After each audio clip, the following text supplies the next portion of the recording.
Ya en las próximas PASO dentro del Frente Progresista Cívico y Social en la categoría de diputados nacionales. Bienvenido, diputado. ¿Todo bien? Buenas tardes. Muy bien, muy bien. Bueno, ¿cómo están de cara a las PASO? Poniendo los motores en marcha, obviamente que no es fácil, nunca es fácil para otra opción distinta al oficialismo poner en marcha una campaña electoral, pero obviamente que bueno, con mucho entusiasmo y con muchas ganas también de enfrentar estos apenas 39 días que faltan para el 13 de agosto, ¿no? Hemos armado una lista con algunas particularidades o algunas características que obviamente nos llenan de orgullo. La primera es una lista que tiene paridad, de 50% de varones y 50% de mujeres, que la encabeza una militante muy reconocida del radicalismo, María Eugenia Smude, concejal de la ciudad de Rosario. Es la segunda electora más importante de la ciudad, y esto no es poca cosa. Mónica Fein y el Frente Progresista lograron una nueva reelección, fundamentalmente por el aporte de dos dirigentes, uno es Pablo Haskin y el otro es María Eugenia Smude. De hecho, toda la campaña electoral, desde la primaria hasta las generales, fue hecho en base a las tres figuras, la de Mónica Fein, Haskin y María Eugenia Smude. Militante de Franja Morada, dirigente de la Franja Morada, militante radical de hace muchos años, trabaja en lo que es el colectivo de mujeres que ha trabajado todo el tema de la problemática de la violencia de género y que en el último tiempo trabajó también la ley de paridad, así que muy contento, un orgullo poder acompañarla a ella. La verdad que María Eugenia tiene mucho para dar todavía, es muy joven, y la verdad que, bueno, insisto que es un orgullo poder acompañarla, ¿no? Porque también es cierto que no es casualidad ni es una lista, a algunos les pudo haber llamado la atención, pero obviamente que hay muchos años que venimos trabajando algunas cosas juntos, en el marco del Consejo Municipal y del municipio, ahora de la legislatura, y que para nosotros es prácticamente natural, a partir de una decisión que tomó también el socialismo, esto hay que decirlo, nuestra lista se conforma porque el socialismo arma una lista sin convocarnos, sin consultarnos, en ningún momento fuimos convocados a discutir, y bueno, la verdad que así como es legítimo que el socialismo entienda que tiene que armar una lista con X actores, también es absolutamente legítimo que nosotros podamos armar una lista para intentar sumar para Santa Fe y también para sumar al Frente Progresista, ¿no? Porque creemos que tenemos para sumar no solamente ideas, sino que prácticas políticas distintas a las que expresa el oficialismo, ¿no? ¿La lista sale o surge directamente por esto? Es decir, ¿no lo llamaron para...? No, en ningún momento. Nosotros tenemos, y esto es parte de la discusión que tendremos a futuro, yo creo que lo dije acá, nosotros queremos seguir apostando al Frente Progresista, entendemos que es el espacio a seguir consolidando, pero tampoco podemos estar donde no te quieren. Y la verdad que en Santo Tomé pasó una situación muy particular. Por primera vez se conforma una lista, los compañeros del socialismo, sin discutirnos con el radicalismo. Ellos definieron su lista, nos comunicaron que iban interna y no nos dieron la posibilidad de discutirlo. Y a nivel de diputados nacionales, sucede lo mismo. No fuimos convocados, no se nos consultó. El socialismo decidió discutir la lista con una expresión del radicalismo, ¿no? Que es el NEO, el Nuevo Espacio Organizado, que no está ni bien ni mal en sí mismo ni es reprochable. Digo, desde la práctica política, un frente que se permanentemente plantea de que hay que promover la participación y que hay que tener apertura, que viene una nueva etapa dentro del frente, una nueva configuración. Yo en el lugar del socialismo lo que hubiese hecho es convocar a todas las expresiones internas y dialogar, y obviamente una vez que se agota el diálogo y no hay consenso, ahí sí se justifica el hecho de armar una lista, pero primero uno tiene que... ¿Pero eso no es una discusión interna del radicalismo? Es decir, no. Porque si no, el socialismo tiene que sentarse con 5 espacios distintos del radicalismo. Hoy tenés radicales con el PRO, radicales un poco y un poco, radicales con el Frente. Digo, ¿no es una cuestión interna del radicalismo de Sí, definir, bueno, miren, nosotros somos el radicalismo con distintas expresiones, pero no es algo que internamente lo tiene que definir si el radicalismo en su totalidad y orgánicamente está dentro del Frente Progresista, sí.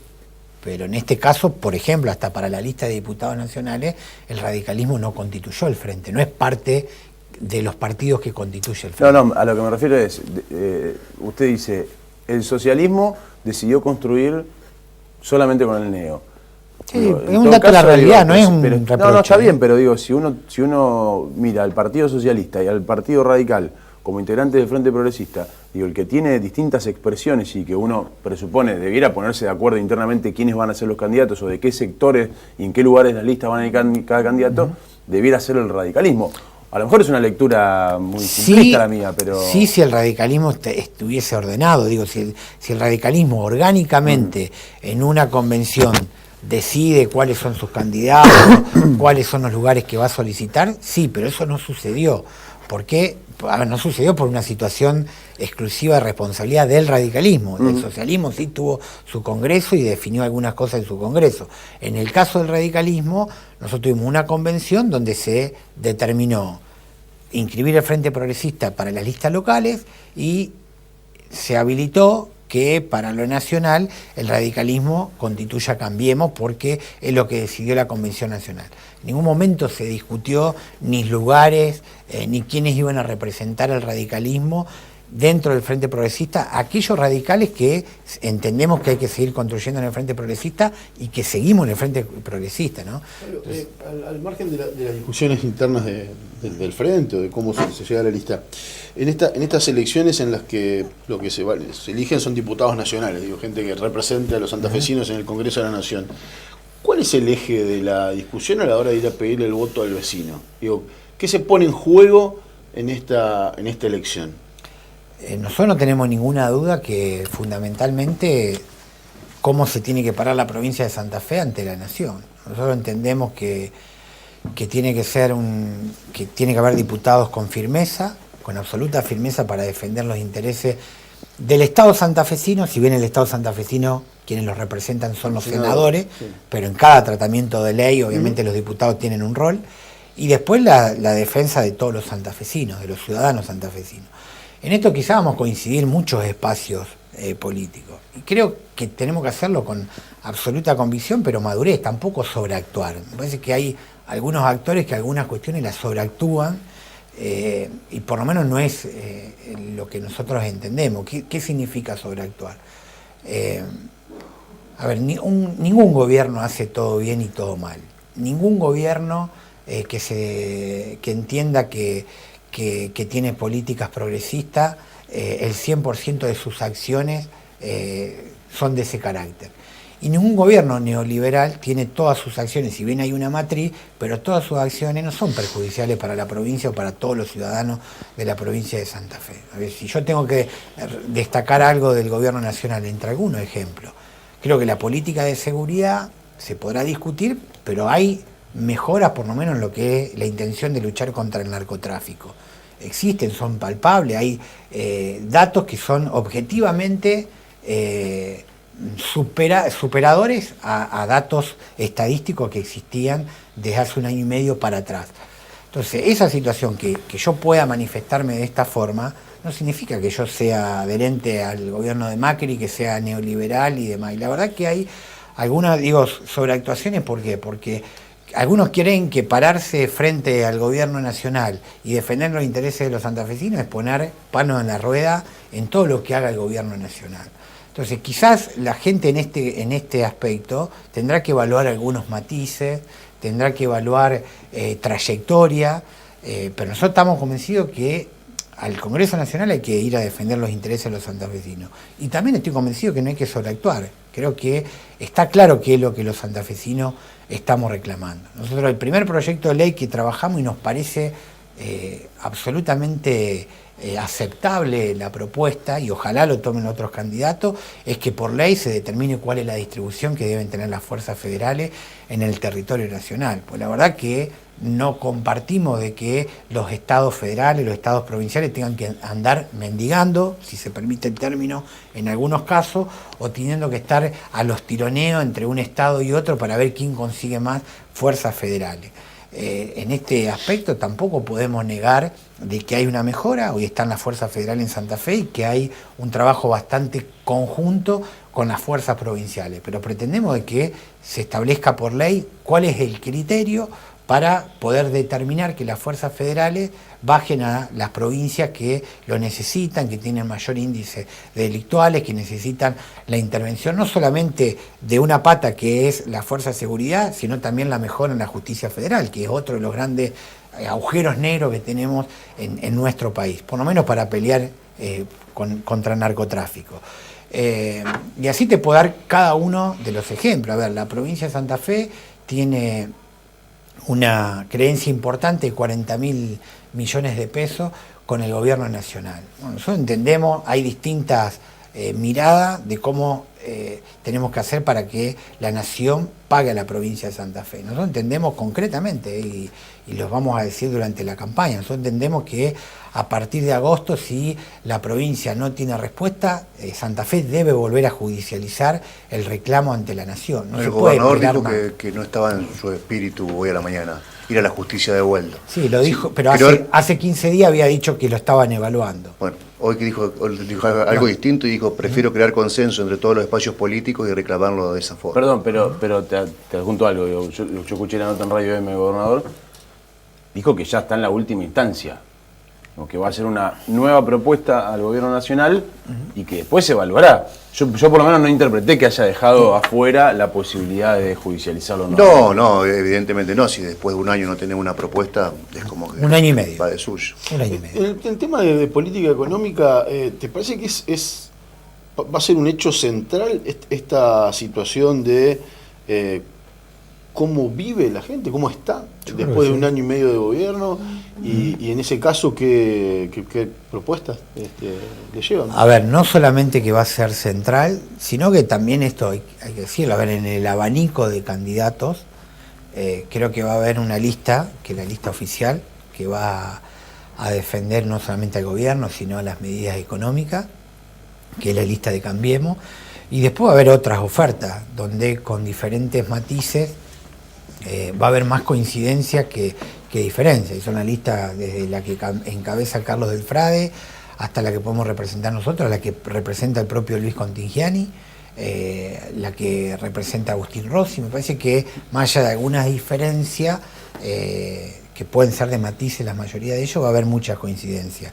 Habrá que tener la capacidad también para que los santafesinos, obviamente, que puedan atender el planteo de uno. Nosotros lo que creemos, en primer lugar, que en forma urgente Argentina debe revisar y debe modificar la política de importaciones. Urgente, no es cierto de que las importaciones no estén abiertas indiscriminadamente. Por donde busqué, las importaciones discriminadamente se abrieron y están produciendo un efecto muy negativo, no solamente ya a las pequeñas y las medianas empresas, industrias, sino ya a las grandes industrias. Sí, claro. Y eso está claro, lo manifiesta cualquier sector, por donde busqué, y la única forma, acá no hay secreto, hay que tener medidas que sean proteccionistas. Nosotros no demonizamos las importaciones y que Argentina pueda sustituir productos que no produce por productos importados, pero siempre con el objetivo, obviamente, de defender la industria nacional. Después habrá que ver cuál es el rol del Estado para que los formadores de precio no hagan las avivadas que siempre se suceden en este país, pues nosotros, digamos, ya no es nuestra característica de argentinos, nos creemos vivos para todo y realmente existen formadores de opiniones que generalmente repercuten en el bolsillo de los que menos tienen, en los sectores asalariados y demás. ¿Cuál es el rol que debe tener el Estado? Está claro que el Estado perdió un rol que por lo menos el gobierno anterior intentó, después se podrá discutir si bien o mal, de tener una presencia contra aquellos formadores de precios.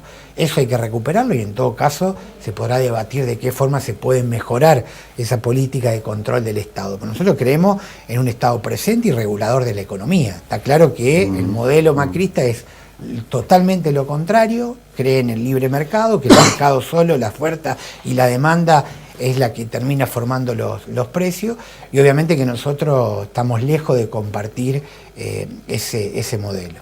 Después lo que está claro también que si no se cuida el salario, y por eso digo estamos en la antípoda de lo que es el gobierno nacional, si no se cuida el salario y se protege a los trabajadores, lógicamente que los objetivos que tiene el gobierno nacional de disminuir la inflación van a estar cada vez más cerca, porque si los salarios pierden su poder de adquirir productos, obviamente que cada vez se compra menos. Hay lo que ya todos conocemos, que es lo que está sucediendo actualmente, y obviamente que la inflación se va a bajar. Nosotros entendemos que yo no soy economista, pero obviamente que el Congreso debe tener un rol importante en ese debate. Y yo quiero hacer también en esto una salvedad, que me parece que en la campaña hay que decirlo, y ojalá sean muchísimo más los actores que lo planteen.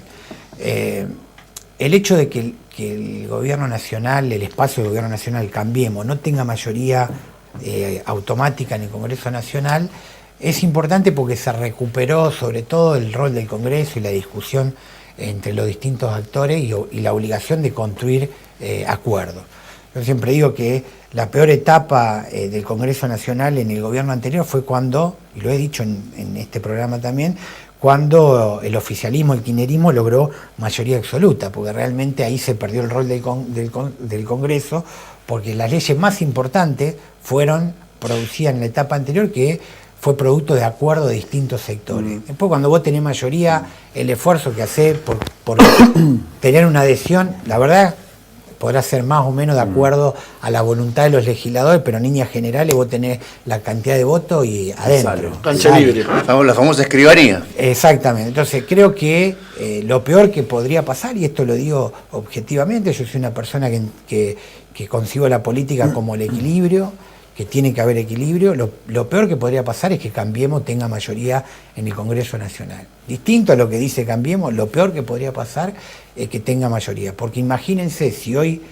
necesita del Congreso y hace uso y abuso de los decretos de necesidad y urgencia, imagínense si llega a tener un Congreso automático. La verdad que nosotros entendemos que los legisladores nacionales también no solamente debemos reclamar el funcionamiento del Congreso, sino también repudiar el uso y abuso de los decretos de necesidad de urgencia. Por ejemplo, entre otras cosas, y central hoy, la toma de deuda en nuestro país. La Constitución establece que quien debe sancionarlo es el Congreso Nacional. Y Argentina está endeudándose mediante la firma de decretos unilaterales del Poder Ejecutivo Nacional. Y la otra cuestión es discutir en el Congreso Nacional de una vez por todas un nuevo sistema de distribución federal, un nuevo régimen de coparticipación.